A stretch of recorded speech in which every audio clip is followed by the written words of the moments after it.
Bismillahirrahmanirrahim. Assalamualaikum warahmatullahi wabarakatuh. Sebelumnya izinkan saya memperkenalkan diri. Nama saya Elson Ahmad.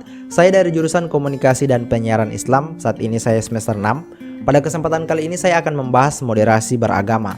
Secara sederhana, moderasi beragama itu artinya adalah cara pandang kita dalam mengamalkan ajaran-ajaran agama dan tidak ekstrim ya. Cara pandang kita dalam mengamalkan ajaran agama tapi tidak ekstrim atau tidak radikal atau tidak punya ujaran kebencian terhadap agama lain sehingga bisa memicu terjadinya keretakan dalam umat beragama. Misalnya nih, contoh misalnya saya muslim ya, saya muslim.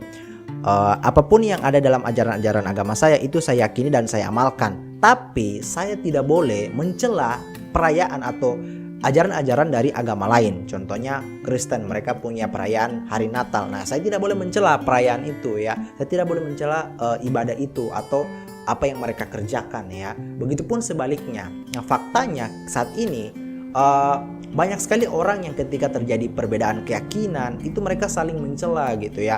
Contoh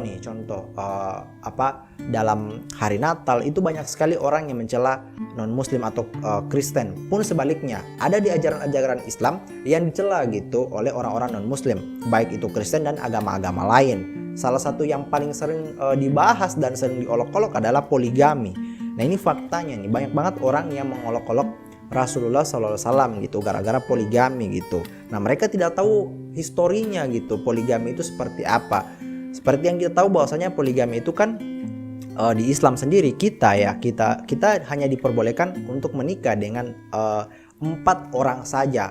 Itu pun kalau kita mampu. Ada ayat selanjutnya, itu pun kalau kita mampu. Nah, berbeda dengan Nabi itu bisa lebih dari 4. Tapi Nabi itu pun Rasulullah SAW beliau menikahi lebih dari 4 itu karena janda-janda tersebut adalah korban dari suaminya, itu adalah korban dari di medan perang gitu. Lalu Nabi nikahi supaya bisa dinafkahi gitu ya. Nah, itu ada historinya. Nah, orang-orang yang di luar muslim mereka tidak paham itu, mereka tidak tahu itu sehingga mereka memperolok-olok itu gitu. Mereka memperolok ajaran-ajaran yang ada di agama Islam. Dan itu salah satu contohnya saja gitu. Ada juga beberapa contoh kasus orang Islam yang mengolok-olok agama lain gitu ya. Nah, moderasi beragama ini datang sebagai jembatan toleransi. Jembatan toleransi bahwasanya apapun yang ada di agama kita, yang kita yakini, yang kita percayai ajaran-ajarannya, tidak boleh kita mencela ajaran-ajaran yang ada di agama lain gitu ya. Karena apapun yang ada di ajaran mereka itu adalah bentuk dari keimanan mereka. Sebaliknya pun apa yang ada pada kita itu adalah bentuk dari keimanan kita. Kita boleh berdakwah, tapi kita tidak boleh bersikap radikal, keras terhadap agama-agama lain. Karena Nabi Muhammad di Al-Quran pun kita sudah diberi petunjuk oleh Allah Subhanahu wa taala ketika kita ingin melakukan dakwah maka berdakwahlah dengan lemah lembut gitu ya. Nah, moderasi beragama yang menjadi tolak ukurnya salah satunya adalah keragaman. Bahwasanya manusia ini kan diciptakan oleh Tuhan berbeda-beda. Ada yang punya kelebihan seperti ini, ada yang punya kekurangan seperti ini. Nah, ini yang menjadi tolak ukur dari moderasi beragama.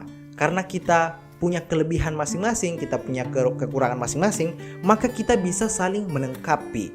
Nah, kalau kita tidak menghargai perbedaan keyakinan ini, maka ini akan menciptakan yang namanya keretakan dalam hubungan sosial juga gitu ya. Contoh bahwasanya moderasi beragama itu salah satunya cukup penting karena ini kaitannya itu dekat sekali dengan yang namanya keragaman. Contohnya misalnya saat ini di era modern saat ini para dai-dai itu berdakwah menggunakan sosial media. Mereka memanfaatkan yang namanya smartphone. Nah, kebanyakan smartphone saat ini itu dibuat oleh orang-orang non-muslim. Jadi kita memanfaatkan peralatan yang dibuat oleh mereka dengan kelebihan yang mereka punya. Jadi moderasi beragama ini penting sekali ilmunya, bahwasanya kita harus menghargai ajaran-ajaran agama mereka karena itu bentuk dari keragaman. Nah, kira-kira hanya itu yang bisa saya bagikan dalam video ini. Mudah-mudahan ini bermanfaat. Saya Elson Ahmad. Wassalamualaikum warahmatullahi wabarakatuh. Sekian, terima kasih.